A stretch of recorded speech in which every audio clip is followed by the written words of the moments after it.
Bismillah ar-Rahman ar-Rahim. Assalamu alaikum wa rahmatullahi ta'ala wa barakatuh. Alors, nous continuons le cours sur la théorie des ensembles. Aujourd'hui, nous allons aborder la deuxième partie.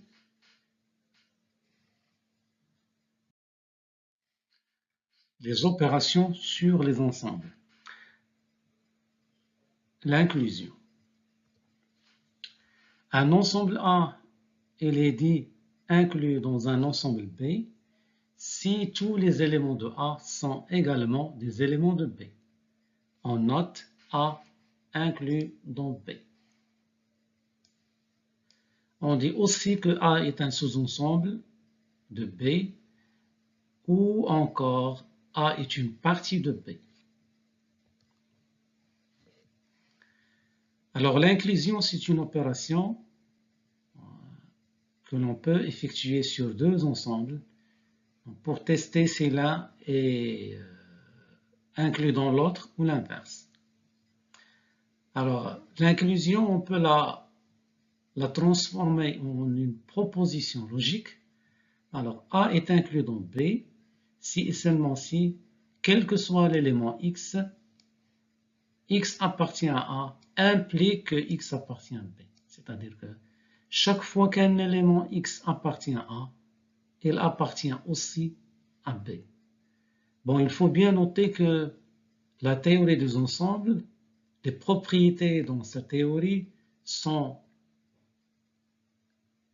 liées aux propriétés de la logique. C'est-à-dire, vous allez voir qu'il y a une relation entre l'inclusion et l'implication, une relation entre l'intersection et l'opérateur logique et une relation entre la réunion et l'opérateur logique ou etc. On va voir ça dans les vidéos qui vont suivre. Exemple, bon, si je prends l'ensemble N, l'ensemble des entiers naturels, 0, 1, 2, etc. Alors N, il est inclus dans Z, dans l'ensemble des entiers relatifs. Dans Z, il y a les entiers positifs et les entiers négatifs.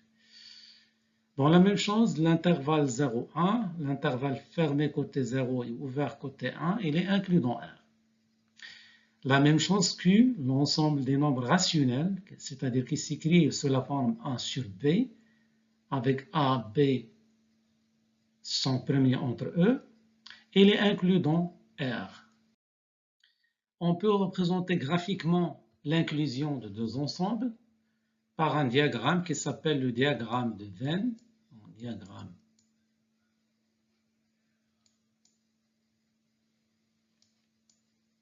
de Venn. Alors ça, c'est un mathématicien. Bon, ici, vous voyez que l'ensemble A, il est inclus dans l'ensemble B, c'est-à-dire que tous les éléments de A, il appartient nécessairement à B. Alors, la négation de l'inclusion. On dit qu'un ensemble A n'est pas inclus dans un ensemble B si la proposition A inclus dans B est fausse. C'est-à-dire, A n'est pas inclus dans B, il est équivalent à dire non A inclus dans B. On note A n'est pas inclus dans B. C'est-à-dire, on écrit le symbole d'inclusion et on met une barre oblique.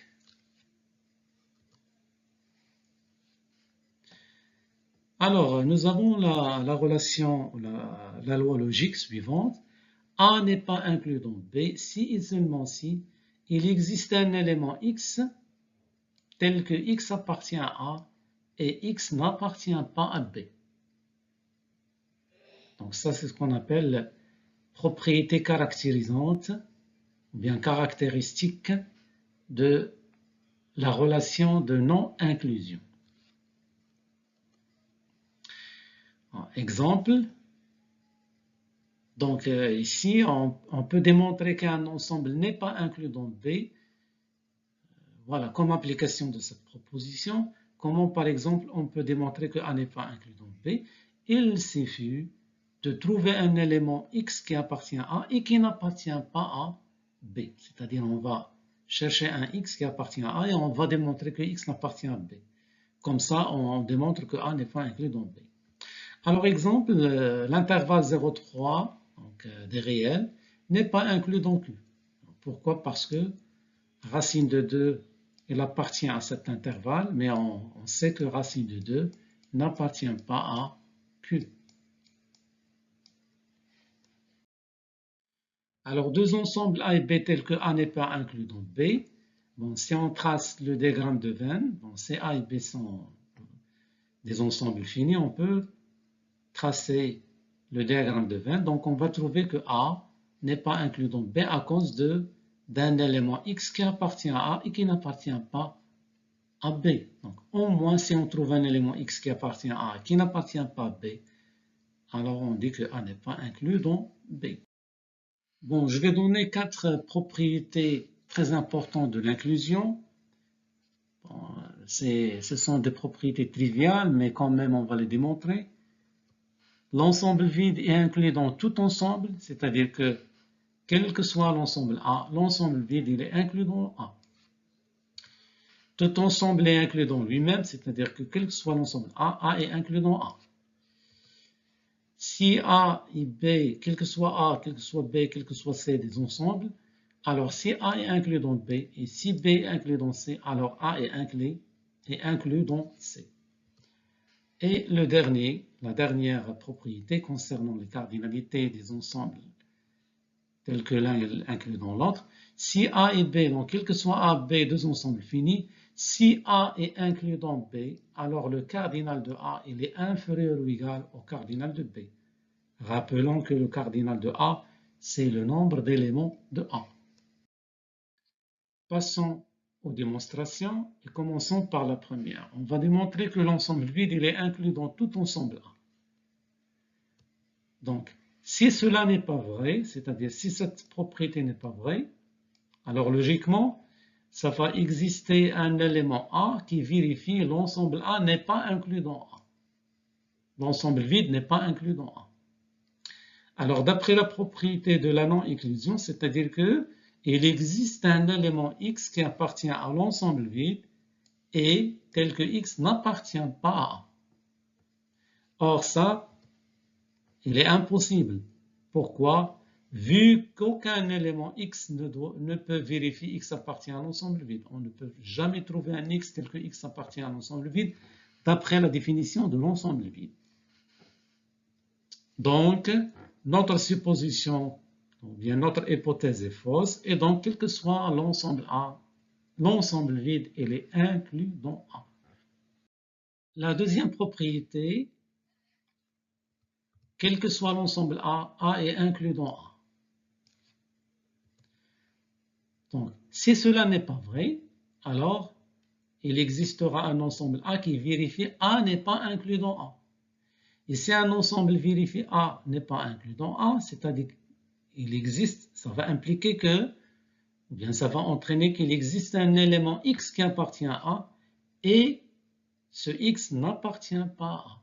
Ce qui est impossible parce qu'on ne peut pas avoir une proposition et sa négation, toutes les deux sont vraies à la fois. Ça, c'est impossible. Démonstration de la troisième propriété. Quels que soient les ensembles A, B et C, si A est inclus dans B et si B est inclus dans C, alors A est inclus dans C. Donc, on va démontrer on va supposer que A est inclus dans B, B est inclus dans C, on va montrer que A est inclus dans C. Soit alors X est un élément de A. Comme A il est inclus dans B, alors X il appartient à B. Mais comme B il est inclus dans C, alors nous avons également X appartient à C. Donc, quel que soit l'élément X qui appartient à A, X appartient également à C et par suite A il est inclus dans C.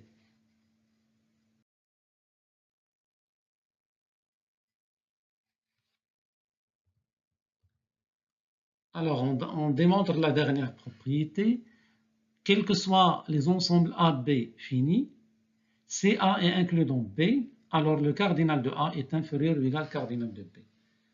Bon, on va faire une démonstration par récurrence sur n, avec n, c'est le cardinal de A, la base. Alors, soit A et B deux ensembles, tel que A il est inclus dans B, et tel que le cardinal de A égale à n égale à 0. Alors, on doit démontrer, voilà, que le cardinal de B il est supérieur ou égal au cardinal de A, c'est-à-dire est supérieur ou égal au cardinal de 0. Et cette relation, elle est toujours vraie, elle est vraie pour tout ensemble fini. Donc, la propriété elle est vraie pour n égale à 0. On passe à la récurrence.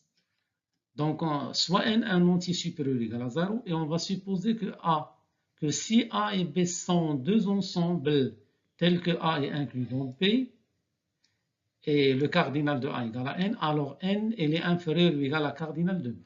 Donc, ça, c'est l'hypothèse de récurrence.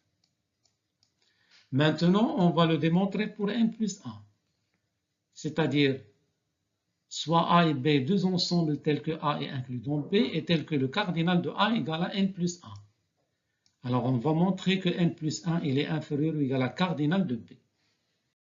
Démonstration. Alors, nous avons le cardinal de A égale à n plus 1. C'est-à-dire que A, c'est un ensemble A' de cardinal n, union un élément, un singleton x0, tel que x0 n'appartient pas à A'. Et le cardinal de A' égale à n. Alors, comme A, il est inclus dans B, et A' il est inclus dans A, alors A' il est inclus dans B. Et comme le cardinal de A' égale à n, donc nous avons n égale à n est inférieur ou égal à cardinal de B d'après l'hypothèse de récurrence. Alors maintenant, on va entrer le x0 en jeu. Bon, tout d'abord, on va associer à chaque élément, c'est-à-dire on va lier chaque élément A qui appartient à A' avec l'élément B qui lui est égal dans B, c'est-à-dire tel que A égale à B, car A' il est inclus dans B. Donc pour tout A appartient à A', il existe un seul élément B appartient à B tel que A égale à B. Et on va numéroter ces associations, ces liaisons. Alors normalement, si on fait le compte, on va obtenir n associations distinctes, chacune représentant un élément propre de B. Et cet élément, il appartient aussi à A'. Mais on peut également associer le x0 à l'élément B appartient à B tel que x0 appartient à B. Pourquoi? Parce que nous avons dit que A il est inclus dans B et A il est égal à A' union X, donc le singleton x0, il est aussi inclus dans B. Et nous obtiendrons alors une association de plus. Pourquoi? Parce que le x0 il est différent de tous les éléments qui appartiennent à A'. Donc l'association de x0 avec un élément de B, elle est différente à toutes les n associations qu'on a comptées. Et par conséquent, le cardinal de B, il est au moins égal à n plus 1. Et nous avons donc démontré la propriété pour n plus 1. Bon, remarque, la réciproque de la dernière propriété est fausse. C'est-à-dire que si A et B sont finis, si le cardinal de A est inférieur ou égal à cardinal de B, ça n'implique pas que A est inclus dans B. Voici un contre-exemple. C'est évident. Je prends A égale à 2, 3 et je prends B égale à 5, 7, 11. Bon, nous avons le cardinal de A, c'est 2, et le cardinal de B, c'est 3. Donc le cardinal de A, il est inférieur ou égal au cardinal de B. Mais on n'a pas A inclus dans B. C'est tout à fait différent. Tous les éléments de A sont différents de tous les éléments de B.